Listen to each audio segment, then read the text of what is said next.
Welcome to the day after talking duck sports. And sorry I haven't been around. What I found out is I just don't have the time or bandwidth to do recordings during the week. So with my work schedule, with my kids' schedule, with my jujitsu schedule, I just don't have the time to record during the week. So I'll have to do these recordings on the weekend. Luckily, Oregon had a game yesterday, and I'll able to record today. So probably what I'll do is I'll just do like a weekly wrap up on the weekend or something where I can actually get to it and record. But with that said, Oregon is on a 5 game losing streak. I think that's the first time since like 2003 or something they've been on a 5 game losing streak, and so they have lost five, and they have lost six of their last seven with that 5 game losing streak. And to be honest, like other than last night's game, Oregon really hasn't been in positions to win those games. And I'm not really sure if that's I'm not. I mean, as a fan, it just looks to me as they're just being slow or lazy on defense, and then they're just throwing up shots on offense without actually looking for good looks. But like I said, I'm no coach. I'm no X's and O's guys. I'm just a fan that watches a lot of sports and stuff. But when I see Oregon giving up dunks in the lane, when I see Oregon giving up just wide open threes, to me that is communication and effort on defense, and that's not something you typically see with a Altman team.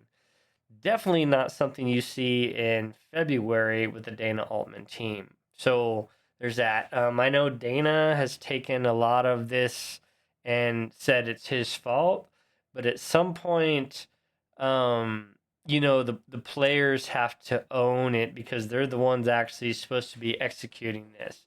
And the thing is all these guys are pretty much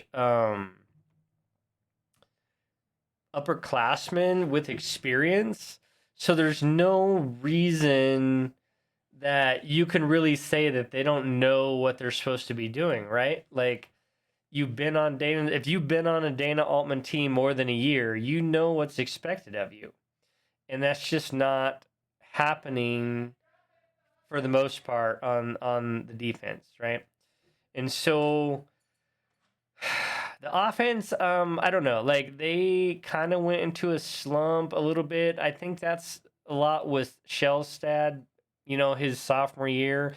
For some reason, going way back, and when I was in school, around 2000 or so, watching, the Lukes and Dylan Brooks and Aaron Brooks and all those guys that came through, all those great point guards that played on Oregon's team seem to struggle in their second year.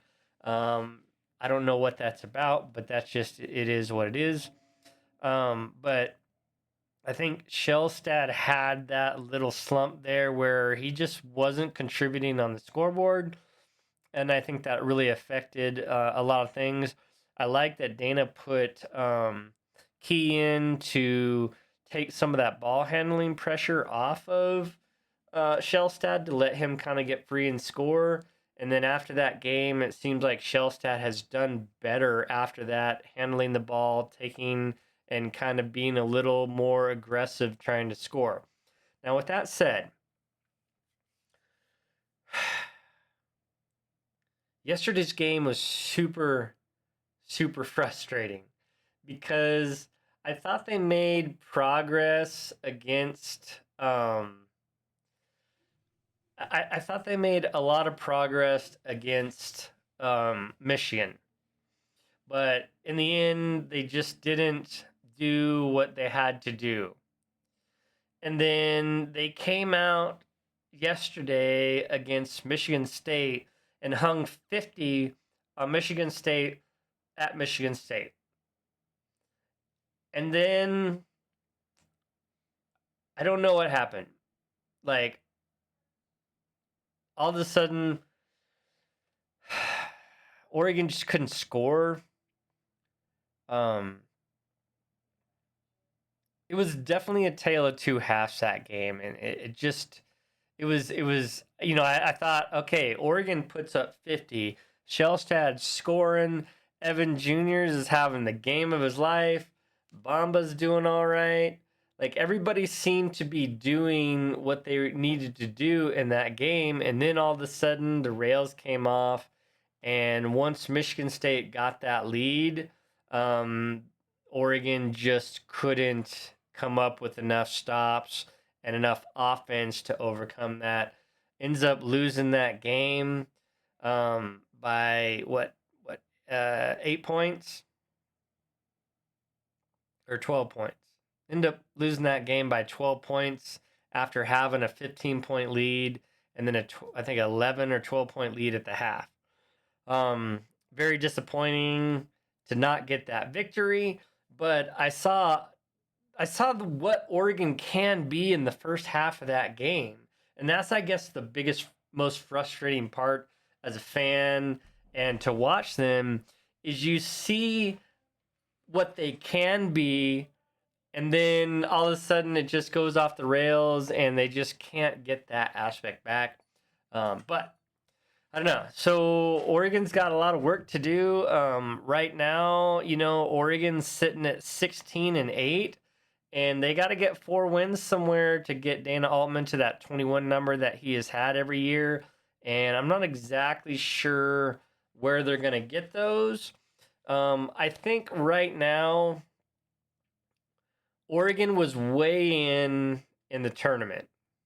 Now, all of a sudden, I feel like they're getting close to the bubble, and they're going to need to do some work to make sure that they get a spot in the tournament. I mean, they were a solid 4 seed just, 3 weeks ago.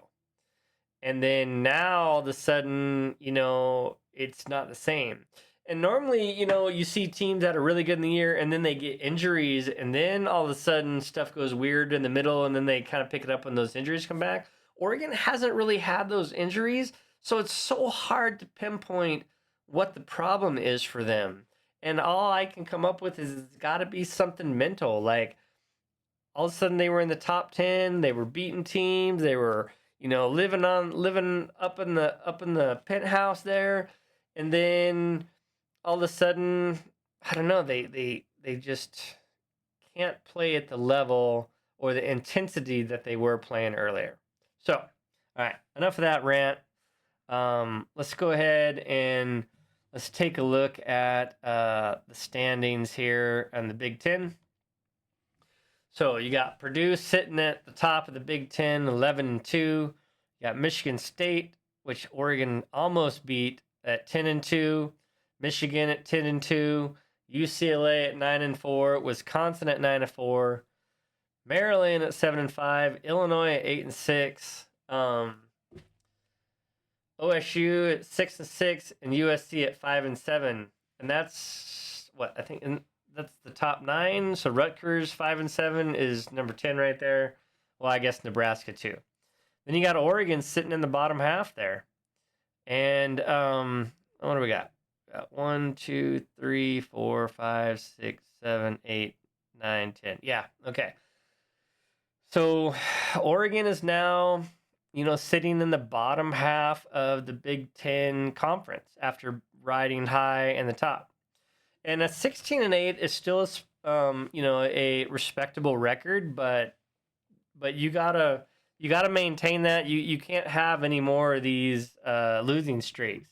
I mean, you can split some games on the road, but you got stuff to do.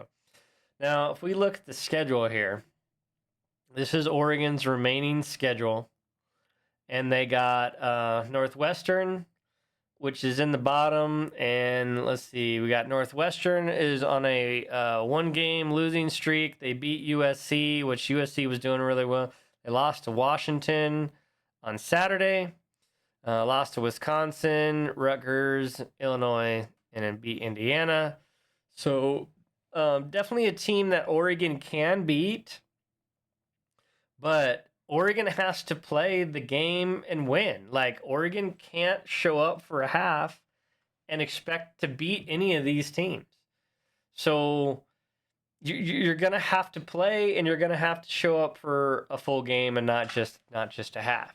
All right, now we look at Rutgers, and Rutgers has lost one, um, or they've won one. And Rutgers beat Illinois. So this is Illinois, that Oregon lost to. Um, and like, this is a team that's very capable and very dangerous. And again, Oregon's gonna have to play. Then their next game is Iowa. And Iowa's on a 3-game losing streak. And another game that Oregon should win, but unfortunately, I think this game is luckily, I guess, apparently, yeah. So this game is away for Oregon, so Oregon's gonna have to go to Iowa and get a win on the road, and they're capable. They just have to play. So far, I got 2 should wins and an if. And then you got Wisconsin, and if we just look at records, then Wisconsin's going to win this game, right? This is a home game for Wisconsin, and Wisconsin's on a 3-game win streak. They lost to Maryland and lost to UCLA, but they beat Minnesota, they beat Rutgers, they beat Iowa. I mean, Wisconsin's a really good team. They're a really good team at home. And another game that Oregon needs, but is going to have to show up. And that one, I don't know. Like, when you look at this Rutgers and this Wisconsin, those are coin flips. And then you got USC. And USC is on a 2-game losing streak. But they're sitting in the top half of the Big Ten. And Oregon's sitting at the bottom half. Luckily, this game's at home, even though Oregon seems like they've been better on the road. So, I don't know. And then you got Indiana, who's lost 5. This is definitely a win that Oregon should get. It's at home, so, but out of those games that you have left, where are you going to get your wins if you're Oregon? You're going to have to do something. And then the last game of the year, Washington just beat Northwestern on a 1-game win streak. And we have to go to Washington for that game. So 1, 2, 3, 4, 5, 6, 7. You got 7 games left. You need 4 wins to get to 20. I think 20 wins gets Oregon into the tournament at an at-large bid. I don't know where they'll be, but they had so many quad 1 wins early. If they can put a 3 or 4 game win streak together, I think they'll be a very good chance of them getting an at-large bid. I think they're still in the top 40 in the Palm and all those other things. So there's that, but I don't know. Oregon's got a lot of work to do. Oregon has to figure out how to play 4 quarters. Oregon has to figure out what the problem is, what the intensity level is, and they're going to have to be the ones to play the game. Dana Altman can't get out there on the floor as much as he wishes he could. He can't get out there on the floor and make these Ducks play for 40 minutes. But these unforced turnovers, these bad shots, these lackadaisical defense with no communication have to stop for Oregon to get wins and to Oregon to get in the tournament. But I know it's been a rough year. We got 7 games left to get this back on track, and maybe Oregon can put together another run like they did last year. I don't know that Oregon can have 2 guys step up like we did last year and will us through these games. But if anybody can do it, it's Dana Altman. But he's got to figure out how to motivate these guys to play to their ability. They have all the talent in the world to do it. I think they have the people and the personnel to do it. They've shown earlier in the year that they could do it. Now it's just a matter of getting it done. And it's so late in the year in February for a Dana Altman team not to be playing well that I don't know what's going to happen here. And it's going to be very interesting to watch over these next 7 games. So they have a Tuesday game and a Sunday game at home. And then they go on the road. They play Wednesday, Saturday. And then they have a whole week off. And then they play Saturday. Then they play Tuesday and Sunday, the final 3 games back to back to back. 2 at home and 1 on the road to Washington. Luckily, not that far. So, Oregon has the schedule to put together a run. Oregon has the ability to put together a run. Oregon has the coach that can get these guys to do it. It's just a matter of these players deciding that they're going to play for each other and make plays for each other and talk to each other and get the communication going, get it done. Thanks for joining me here. We'll catch you next time. But for now, we're out.